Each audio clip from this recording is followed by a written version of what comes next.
What's up, everybody? It's waba, and I want to take a little bit of time to talk about the unique item balance that we have on the patch notes for 3.5 in Betrayal League Path of Exile. This video is specifically just going to be about the unique item balance because that's where it seems like most of the balance in Betrayal League has gone.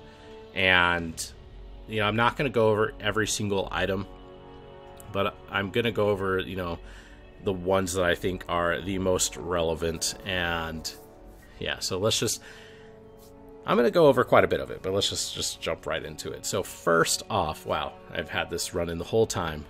Pretty sure you don't really want that up on the screen. Not that it matters.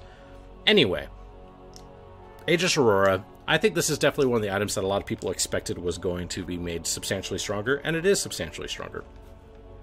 300 to 400% increased armor energy shield. That puts it at about, roughly a 190 to 230 energy shield with a lot of armor as well. You're talking like 1,000 plus armor. Pretty good.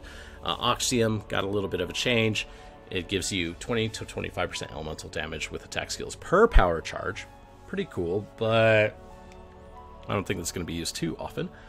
Crown of Eyes got the damage, attack damage change that everyone's been wanting. Now it gives you leech from all types of attack damage. Cloak of Defiance, pretty beefy now in terms of evasion and ES. Mjolnir has a lower trigger cooldown. Hyri's Ire now gives a lot more added cold damage, but only to attacks with bows. So that's that. Carcass Jack, a lot more AoE. I say that kind of begrudgingly because AoE still kind of sucks in Path of Exile because of the way it's been changed. But hey, at least you don't feel so obligated to use an increased AoE gem anymore. Carcass Jack is essentially an AoE gem at this point. New versions of Bringer of Rain got a little bit better. It has a lot more life on it now, 200 to 220 up from 120 to 160. Also has some better, higher level blind and faster attacks gems. Doriani's Fist. This is actually pretty interesting because now Doriani's Fist gives you, let's see, I think they tuned down the damage of the damage that it adds. However, it now hits 50 enemies per skill use, up from 20, and it has 20% more area of effect. Now costs 8 mana and can no longer be evaded. That's gigantic. So yeah, that's pretty cool. And on top of that, 600% added damage effectiveness up from 350. And now converts all physical damage to lightning. That's pretty cool. I would really be interested to see a Doriani's Fist build. I don't know how good it was before, but maybe it would be fine now. What was that? Let's see. Duress' Defiance got a little bit of a change. Frankly, I don't think it's enough, but it is something that you could use. It's still gonna be one chaos. Maybe you're leveling a character and you could do that. What are you doing? I'm in my store. Okay. We're gonna leave that in. All right. So, yeah, but it does give you an increased onslaught effect, which is actually pretty good because onslaught gives you 20% attack, cast, and movement speed. Attack and cast speed and movement speed. So that's actually pretty good. Combine that with an odds heritage and it's gonna be pretty cool. Malachi's Artifice no longer has the reduced elemental equilibrium effect. Great, no more discount elemental equilibrium. And then a lot of this other stuff is kind of whatever. Brian Crown is a little bit better, has some better life values. Let's see. I'm not even gonna read this because it's essentially about the raised spiders, whatever. Gruthkul's Pelt. This change makes me laugh because, I was going through, I'm like, Gruthkul's Pelt. Okay, cool. 240 life, up from 130 to 160. Wow, that's a lot. And 5%, up from 2% life regenerated per second. It no longer has a range on global physical damage and instead grants 100%. Existing versions of this item can be updated to these new values with a Divine Orb. Oh, also, you can now use certain spells with it. Oh, wait, that's not there, because essentially it's still useless. It's an animate guardian chess piece. Like it's so hard to justify this and to use it. Like it really should have, I don't know, just anything, just some spells. I've tried to use this. Anyway, now here's the item that is actually, of all the items that were changed in this little list, I think this is the best change. Let's see. I don't know how to say it. Garukhans? Let's just say Garukhans. Garukhans flight. So, let me tell you why. So first off, it's got a lot of evasion on it. A ton of evasion. At 320 to 380%, you are looking at roughly, because these are stealth boots and they're 220, you're looking at, there's going to be like 1,000 plus evasion boots, okay? So that's the first thing. 1,000 plus evasion. Where are we at? Second, they now grant twice as much life per 10 dexterity. So if you are a dex stacking build, these boots all just immediately became an option for you, okay? They have 1,000 plus evasion. They have dexterity on them, and if you have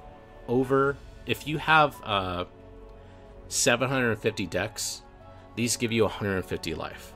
And again, if you're dex stacking, and there are a couple builds that can dex stack, these are going to be fantastic choices. I'm not really suggesting you should play Siege Ballista and get 800 dexterity, but you could do it. So let's see, nothing else that I really want to talk about in terms of buffs, because pretty much for here on out, a lot of the things are nerfs.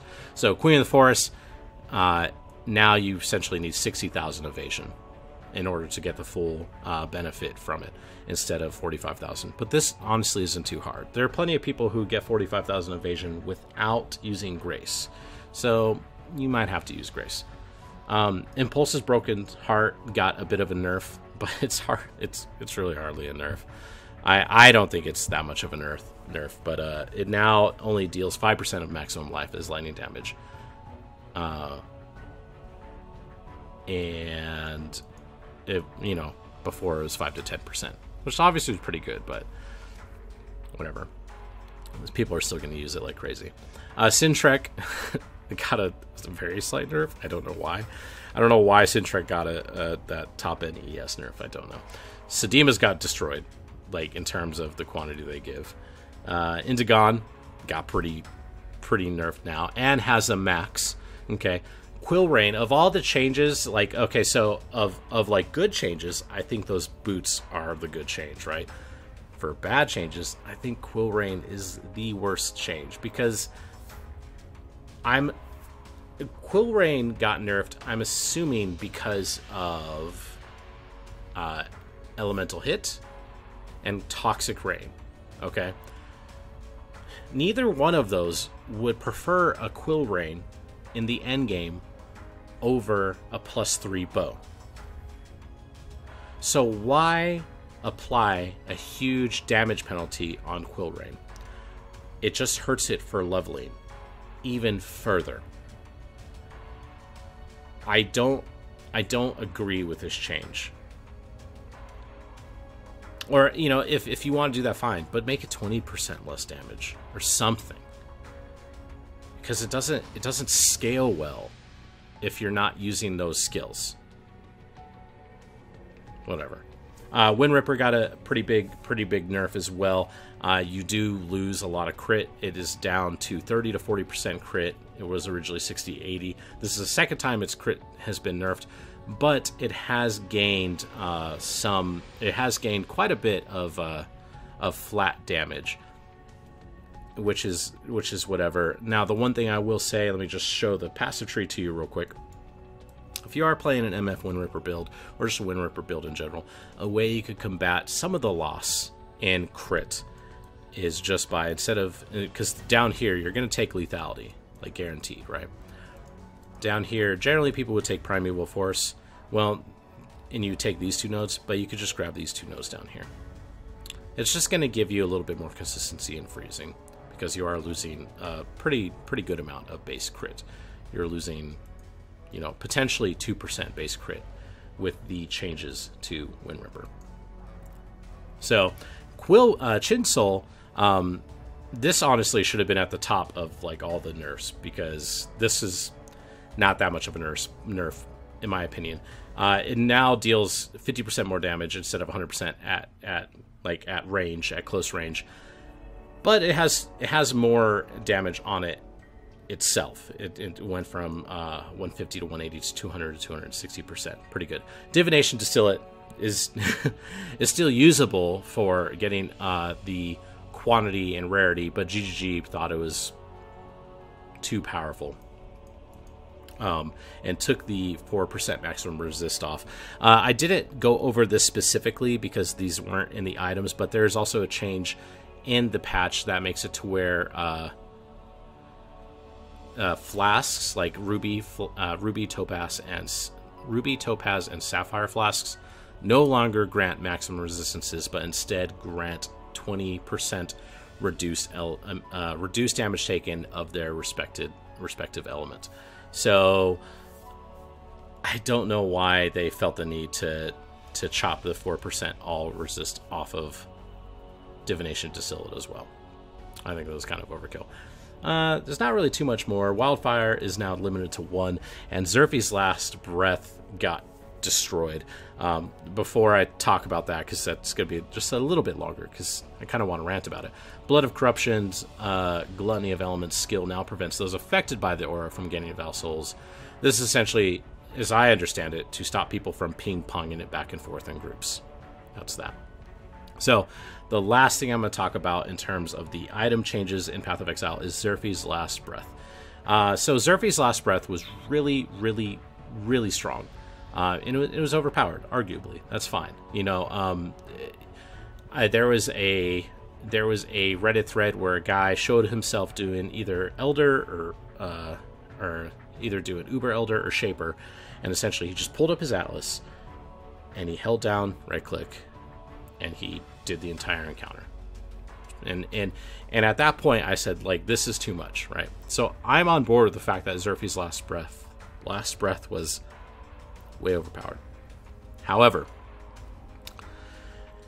I thought they were going to introduce a form of a cap on there, or they were going to reduce the recovery amount substantially. Right now it's at 450 to 600% of a skill's mana cost.